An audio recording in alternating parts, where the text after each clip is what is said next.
It just doesn't fit in my head that I would be with a man and fall in love Wait a with him. minute. Rewind the tape.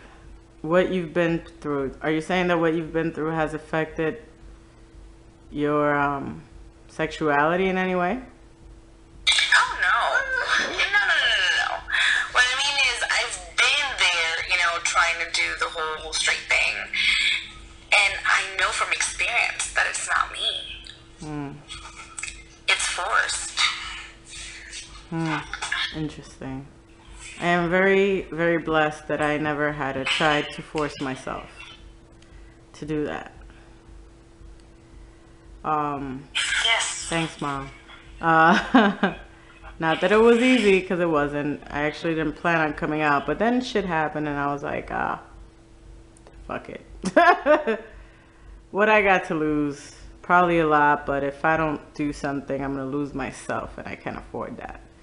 So, thank God, with patience, love, and tenderness and care, everything went pretty good. Pretty good. Sometimes people come out and, like my sister, just want the parents to automatically understand and just accept it in a forceful way. Not everybody, but a lot of people do. And sometimes you gotta understand that our parents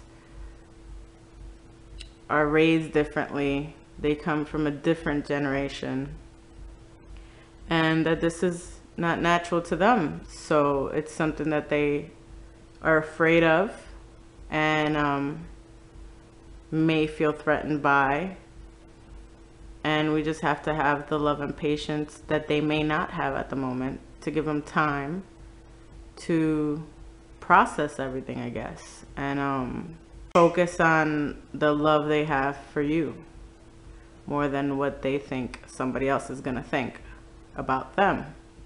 Because most of the times, parents, the first initial reaction is, what did I do wrong? What did I do wrong raising you? What did I say? Like, they panic because they feel like they failed. But they need to understand that it's not something that they failed at or something that they did, but that's just who you are, and you have to try to get them to understand that. So, a little advice for kids that feel like they don't have anybody and they're alone, and their family may be putting them through all kinds of things. You're not alone. We have all been there at some point or another, in some situation or another, and you can get through it.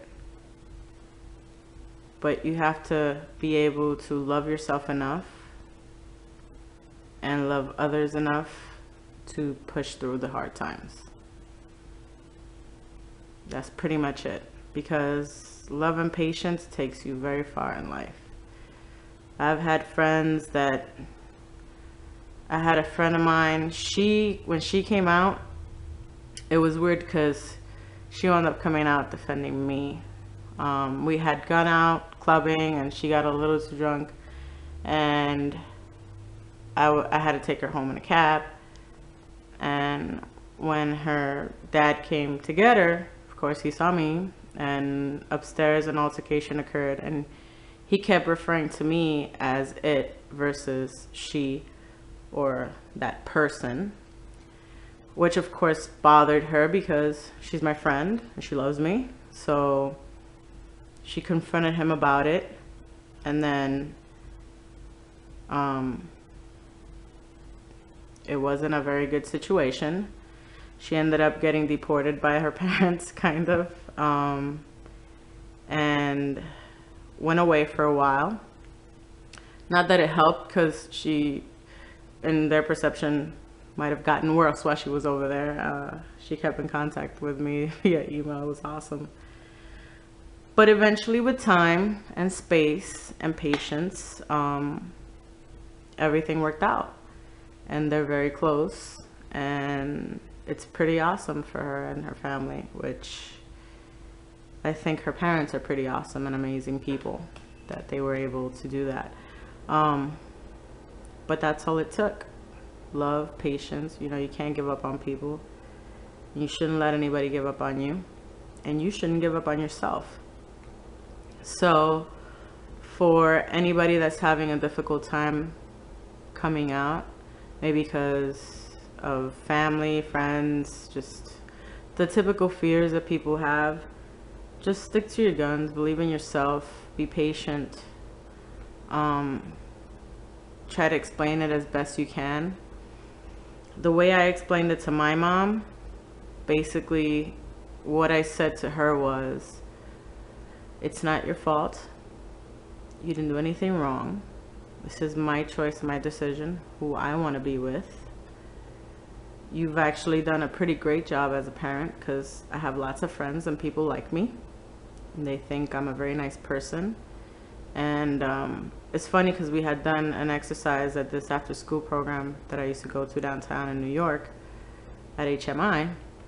And people have written all these nice things, because we had to write like 3 nice things about the people around us. And I showed it to her and I was like, this is what you've done. You see this, how people see me? This is you.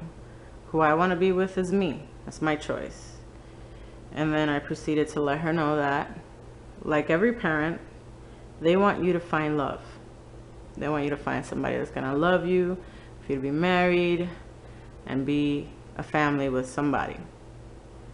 So my question to her was, if you want me to find love, the type of unconditional love with another person that I'm going to share the rest of my life with,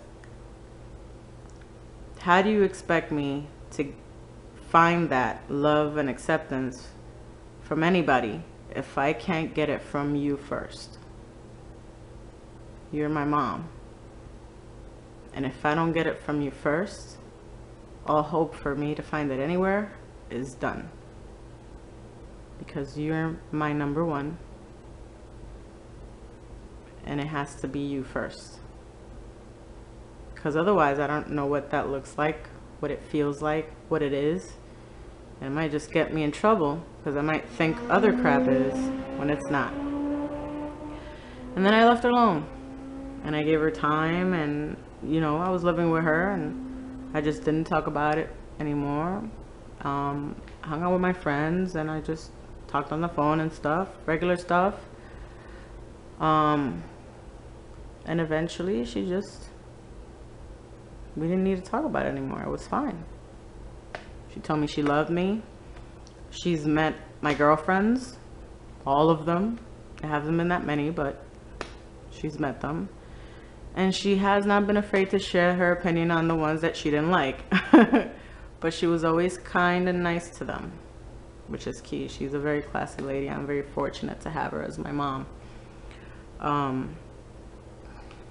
So yeah, so that's pretty much it. That is my tip for today. One with a happy note, and say thank you very much for watching. Don't be afraid to subscribe and leave a comment, because that's always great. Thank you.